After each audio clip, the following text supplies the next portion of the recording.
Hospital yang berhantu. Di atas sebuah bukit berkabus di Louisville, Kentucky, terdiri sebuah bangunan yang besar dan usang, sunyi, sepi dan sedang memerhati. Inilah dia, Waverly Hills Sanatorium. Dulunya tempat harapan, kini antara tempat yang paling berhantu di Amerika Syarikat. Waverly Hills dibuka pada tahun 1910, dibina untuk merawat pesakit TB yang kian meningkat. Penyakit putih ini sangat kejam, penuhkan hospital dengan pesakit, kematian dan kesunyian. Tiada penawar, hanya kesakitan, pengasingan dan rawatan yang kini dianggap menyeksakan. Paru-paru dibedah, udara sejuk yang dipaksa untuk masuk ke dalam tubuh pesakit. Pesakit diikat di atas katil walaupun ribut, walaupun salji. Kematian begitu kerap sehinggakan terowong kematian dibina sepanjang 500 kaki. So, terowong kematian ni untuk apa? Fungsi terowong kematian ni adalah untuk mengusung mayat tanpa disedari oleh pesakit-pesakit lain. Terowong kematian atau dikenali sebagai The Death Tunnel masih lagi wujud, gelap, dingin, bergema dengan rahsia silam. Terima kasih mana yang tengok konten-konten aku selama ni. Jangan lupa support aku kat platform ni, okey?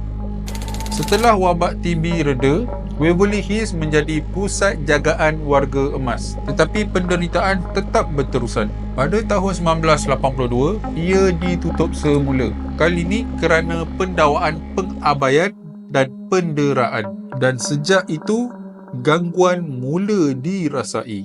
Ada pengunjung yang mendengar bisikan di dalam gelap, bunyi tapak kaki tanpa jasad dan bayangan hitam yang bergerak dalam kelam. Kononnya roh budak lelaki yang bernama Timmy masih lagi bermain bola di sayap kanak-kanak. Maksudnya di bahagian kanak-kanak lah.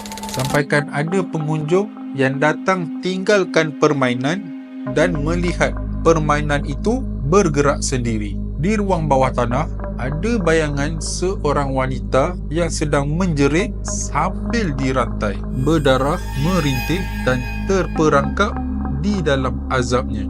Tetapi kisah yang paling menyeramkan sekali ada di bilik 502. Seorang jururawat yang ditemui mati tergantung di lampu siling dan seorang lagi yang terjun daripada tingkap dan mati. Kini orang dengar suara tangisan. Ada yang rasa ditolak oleh sesuatu yang tak dapat dilihat. Ramai sebenarnya yang tak nak masuk ke bangunan tu. Dan ada satu makhluk ni yang digelar sebagai The Creeper. Satu bayangan hitam yang sering merangkak di dinding dan di siling. Benda tu dia tak menyerupai manusia dan kehadirannya membuatkan darah membeku. Pemburu hantu, pengkaji paranormal dan orang biasa, mereka semua datang ke Waverly Hills mencari jawapan. Tapi ramai yang pulang dengan lebam, luka dan juga kisah yang tak mampu untuk dikongsikan. Sebab ramai yang percaya kesakitan yang ditinggalkan dahulu masih belum pergi. Waverly Hills bukan sekadar berhantu, ia adalah sebuah kubur penderitaan, bergema dengan suara yang enggan dilupakan. So guys, kalau korang berminat lagi untuk mendengar cerita-cerita jenayah yang sungguh kejam dan juga cerita-cerita paranormal yang menyeramkan, korang jangan lupa like, komen, share dan juga follow saya di semua social media, okey? Assalamualaikum.